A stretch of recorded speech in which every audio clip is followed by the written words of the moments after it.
Screw those spider things. Seriously. Not cool.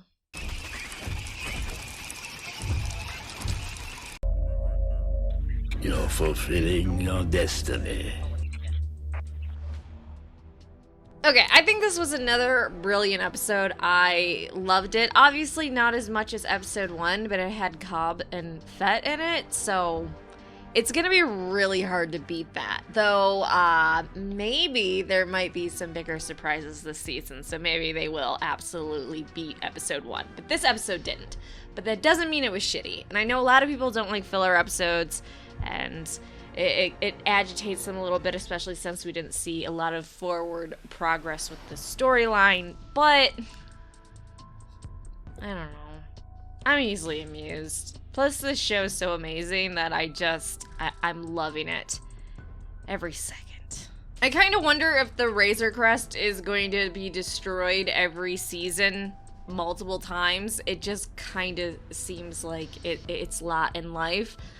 I did like, though, I think it was a great way to end the episode with the Razor Crest limping along through space. I feel bad for the Mando, though. He had one job, and that's just caused just this cascade of bad things to happen, and his ship is constantly getting messed up.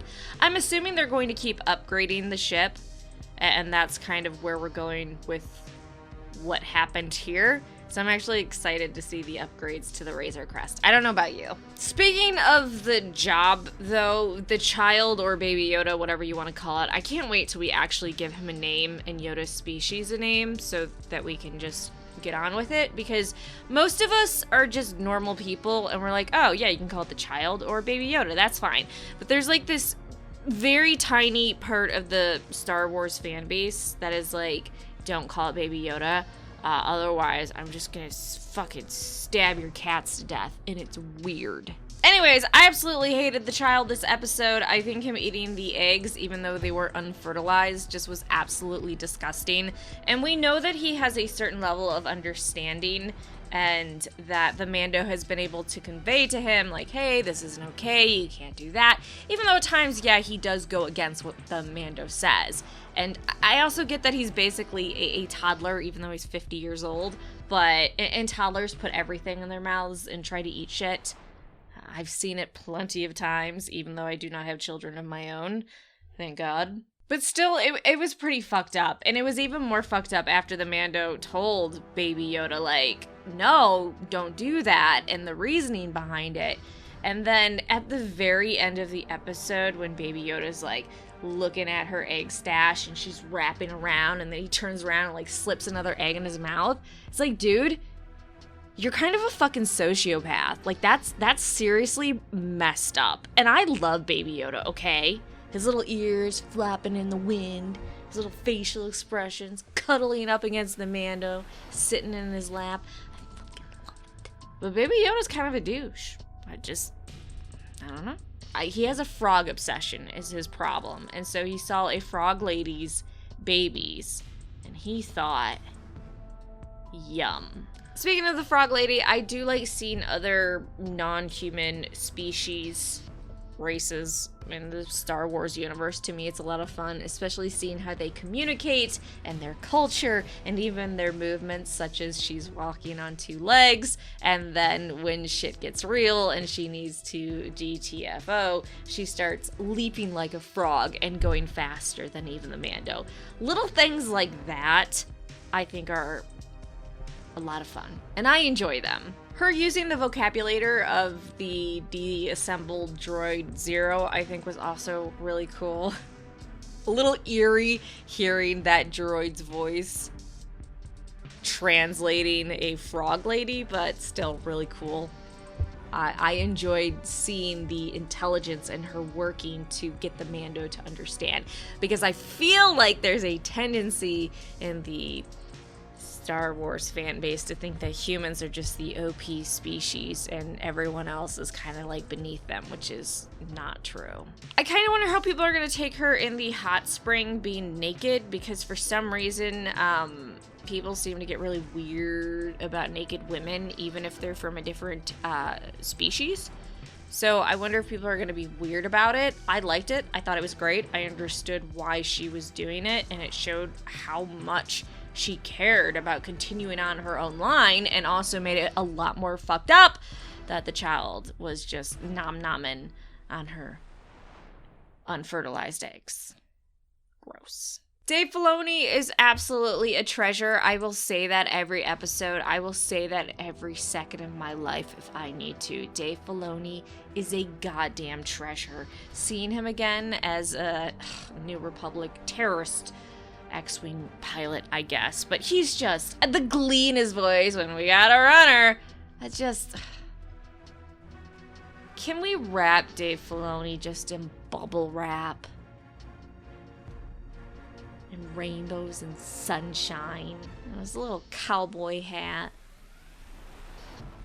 Just let him run, Lucasfilm. Just let him run it. 𝐄𝐏. It's time to step down. Okay, maybe put Jon Favreau in charge, and Dave Filoni is like a co-person. I do find it funny that the terrorists showed their true colors, where they were like, oh yeah, I'll take the bounty for this, and I'm just gonna leave and not help you do anything, even though clearly you have a woman that has her eggs. I'm sure they didn't know about the eggs, but I'm gonna say it just because fuck the rebels, and fuck the New Republic. Failed after couple decades. You suck.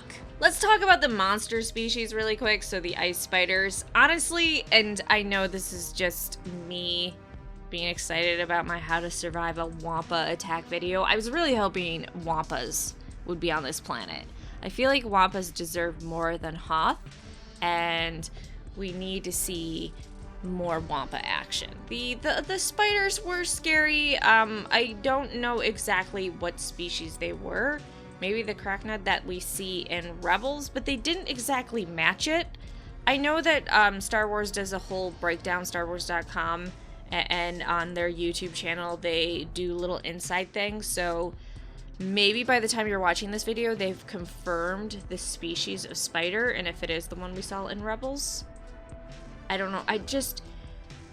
It's very similar, but there's not exact matching, which is why I'm curious if it's a different species altogether. But if they've confirmed this by now, and just not you saying, oh, I know, but they've actually confirmed it, if you could link it in the comment section down below, that would be great. I love the whole horror aspect of the spiders and them overwhelming, and even, gosh, when they were in the ship and trying to close the door to the cockpit, and they're just spilling in, and he's trying to blast them. It was all in the child moving and terrified. It was all pretty awful. I'm easily scared though, so that's probably on me, to be honest. Yeah, I did not like. Although I do like, so it's a secret thing, I'm an adrenaline junkie, so I kind of really did like seeing a monster species, or just a creature species in the Star Wars verse. That was terrifying. Lastly, and most important, I really hope Dr. Mandible is not a joke. I also think it's hilarious that Peyton Reed, who is the director of Ant-Man, had an ant-like species named Dr. Mandible in this episode. It was very cute, and I get that it was a nod to him, but I need more adventures of Dr. Mandible. And if you don't give it to me, Lucasfilm, I'll just whine a little bit, maybe do a tweet or two. I'm warning you.